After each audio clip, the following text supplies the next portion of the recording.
All right, we are now at Chapter 6, Nonverbal Communication. Now, nonverbal communication in and of itself is very interesting, but because, there I am using but, since you are using Chapter 6 as the basis of your essay, I'd like you to make sure you pay particular attention to what we talk about. So, in the popular press, they don't usually call it nonverbal communication. You'll see books about body language, and usually when they're talking about body language, they're looking more at movement, distance, facial expression, and we're going to go beyond that. But don't be fooled by these books that tell you that you can learn to read people. To be an expert at this takes years of training. So what we're going to do in this chapter is give you a good overview of what exactly nonverbal communication is, so you can be more informed. And if you really like it, then you can go work for the CIA and they can train you. Okay, that was a little bit of a joke. But okay, so we're going to start with what exactly is nonverbal communication. What you'll see, sometimes I get lazy and I don't want to write out nonverbal communication, in part because if I just write nonverbals, the computer doesn't like it. It always highlights it. So a lot of times I will just write NVC, nonverbal communication. Okay, so officially it is messages expressed by non-linguistic means. So a lot of times people say, oh, you mean I'm just not speaking? No. Okay, so this chart, which is not in this version of the textbook, was in a previous one. We're going to look at the 4 different aspects that go into communication. There's vocal, which means using the voice, and non-vocal, which means not using the voice. There's verbal, which means using words, and there's non-verbal, which means not using words. So you look at this first quadrant here. This book loves quadrants. If it's using your voice and it's using words, that's the spoken word.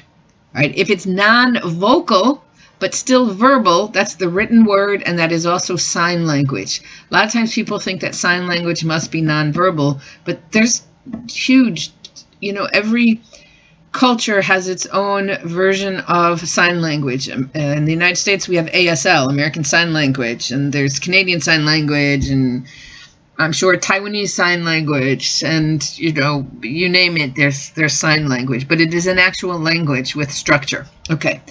The nonverbals, I'm going to go to this one. This is what people always think about. It's your body language. It's the expression on your face. It's if you touch people and how long, that sounds a little weird, and how long the touch lasts.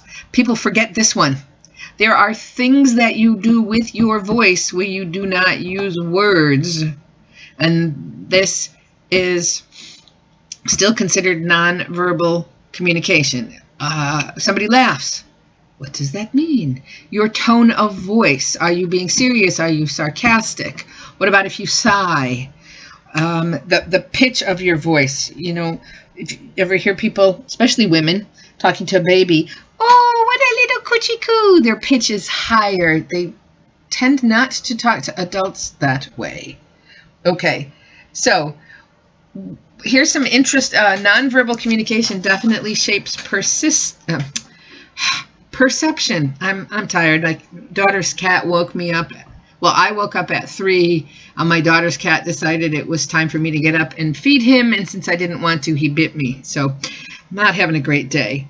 All right, so paragraph on 167, you might ask how nonverbal communication can be so powerful. At first glance, it seems as if meaning comes from words. To answer this question, recall a time when you observed speakers of an unfamiliar language communicating. Although you couldn't understand the words being spoken, there were plenty of clues that gave you an idea of what was going on. Okay, you were looking at various things. Also, researchers have found that subjects who hear content-free speech, so basically it's ordinary speech, but it's been manipulated in such a way so that you cannot understand the words, can still recognize the emotion being expressed. So they're picking up on nonverbals even if they don't know what the words mean. Okay, so what we're going to look at, I'm just going to give you an overview here.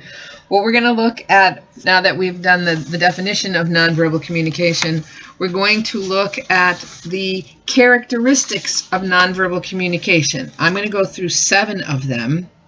This is a very important part of the essay, and I do not know why, because even though it is spelled out clearly in the directions, I would say 90% of students, when they submit their rough draft, don't include the characteristics of nonverbal, the functions of nonverbal communication, and they don't include the characteristics of nonverbal communication. So as you are reading the text, as you are listening to this, be paying a little bit of attention to what these things are. And then the last section in this chapter has to do with 10. It's certainly not all, but it's the big ones, the different types of nonverbal communication.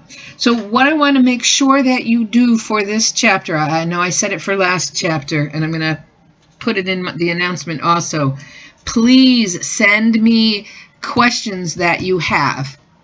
You can put them, you can email them to me, or you can put them in the discussion board where it says questions. I want to make sure that you understand this section, this chapter. If you go through this chapter and you listen to the lecture and you say, wow, that the chapter was clear, and Professor Yowen, your lecture was so insightful, I have no questions at all, then I want you to share with me one thing that really stood out and why. All right, so this is the end of the first section, and we will get ready to look at the second section.